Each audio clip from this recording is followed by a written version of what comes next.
Aviation safety gaps. A plane crash in Baramati that killed Maharashtra Deputy Chief Minister Ajit Pawar has drawn attention to earlier warnings by a parliamentary standing committee about gaps in India's civil aviation safety framework.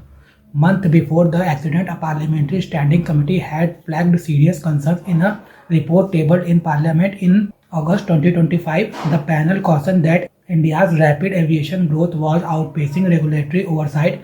The committee highlighted specific vulnerabilities in the non-scheduled aviation sector, including private jets and charter aircraft.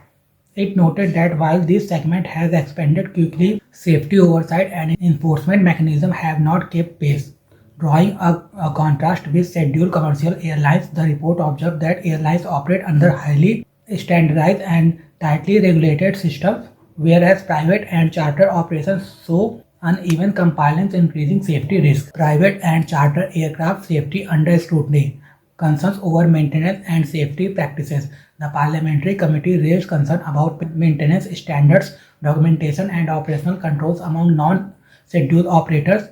It noted that some charter firms operate with small technical and safety teams, which can weaken maintenance planning and oversight.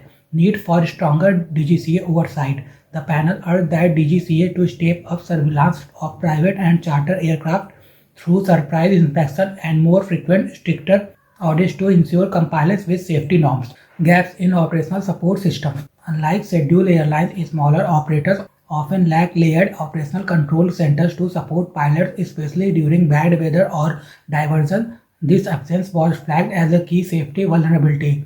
Mandatory safety management systems. The committee called for mandatory and fully functional safety management system across all private operators, stressing that safety processes in the charter segment must be on par with scheduled airlines. Flight planning and risk assessment. The report highlighted weakness in flight planning, weather assessment, and pre-departure risk evaluation in private operation.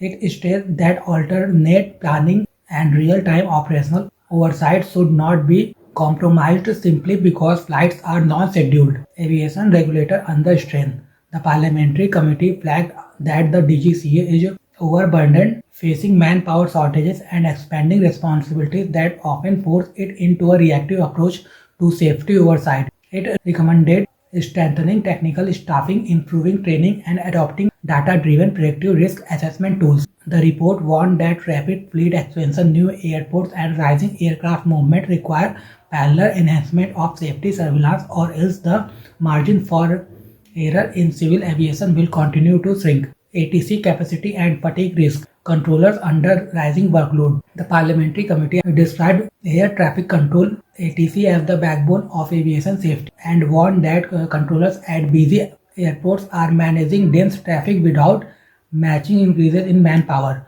fatigue, and human error concerns. High workload, especially during peak hours and adverse weather, was flagged as a key risk. The panel noted that fatigue and stress among controllers can significantly raise the chances of human error.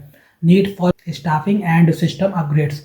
The committee recommended faster recruitment of ATC personnel, better rostering to limit fatigue, and quicker modernization of communication, navigation, and surveillance systems, redundancy, and airspace coordination.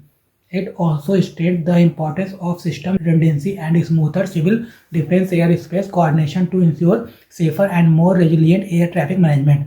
Learning from past aviation accidents, human factors, and training gaps. The parliamentary committee noted that investigation into past crashes repeatedly highlighted human error, training quality, and decision making under pressure as a key factor affecting aviation safety. Implementing safety recommendations. It stressed that findings and safety advisories from accident probe reports must be systematically tracked and implemented, not merely recorded. A centralized mechanism to monitor compliance with safety recommendations was recommended. Upgrading infrastructure at smaller airports.